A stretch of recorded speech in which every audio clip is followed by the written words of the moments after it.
Hello everybody, thank you very much for joining me. I appreciate you taking time to watch and share my videos. Cyclone Ilsa made landfall there in Australia.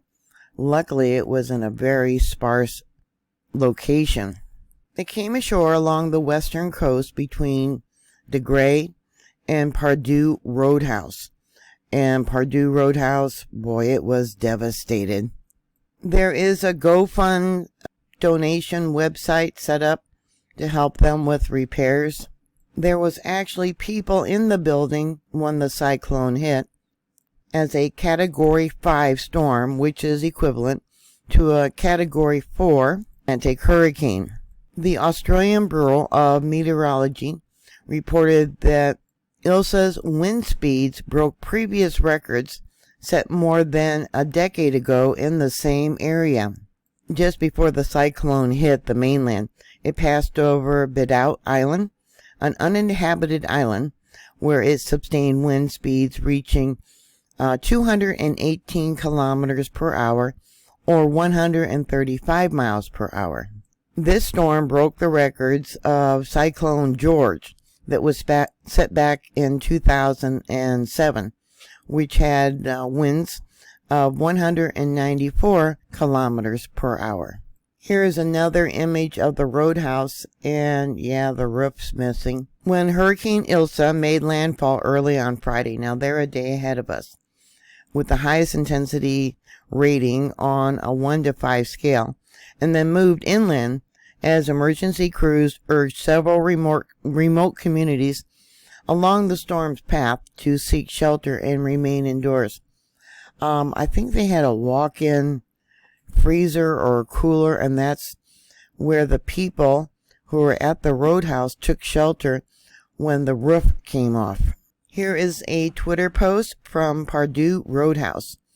It says, a bit shaken and emotional to see the damage from tropical storm Ilsa.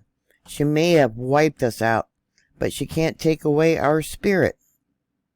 We are reaching out for help. If anyone can help us out in any way, big or small, please contact us. And this is on First News, and they also have a GoFundMe donation page. Here's another image of the inside of the roadhouse. This is probably one of the very few buildings that was destroyed. I would say it was destroyed because this is a very sparsely populated area.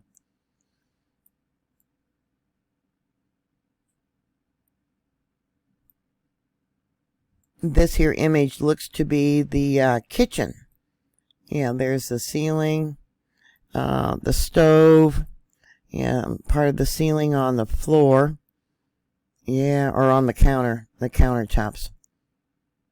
So far, they are saying there's unconfirmed reports of extensive damage in some remote towns, and an aerial survey would be conducted as soon as possible, yeah, to check things out. So this is an image from earthnullschool.net when it came ashore. Let me show you what it's looking like now. Yeah, night and day. There is right there a small little circular location, and I'll bring this out so you can see, yeah, talking about night and day. And this is what they're expecting for tomorrow, I believe. Yeah, I hope they get some donations so they can recover. That's going to be a long process. Yeah, are they going to have to put up a whole new building?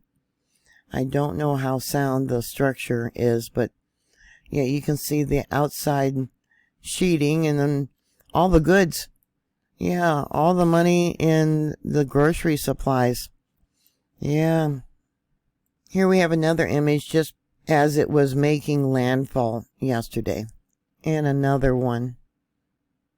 Yeah, it quickly dissipated. So that is good.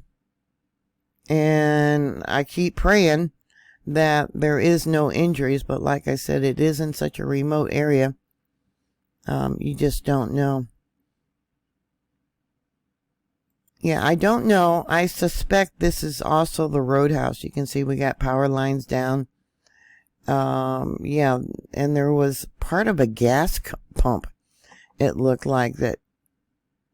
It looks like a gas pump. I could be wrong. Yeah, unbelievable. So what are your thoughts? Sending you guys prayers. I hope they get the donations. So here is the GoFundMe page that was set up to help them rebuild.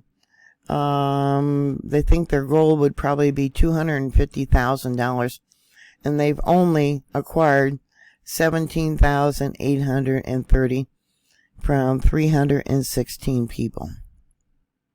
Yeah, heartbreaking. Just heartbreaking.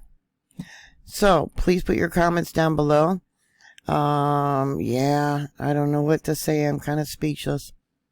Please stay safe, and I'll talk to you later. God bless you. Bye.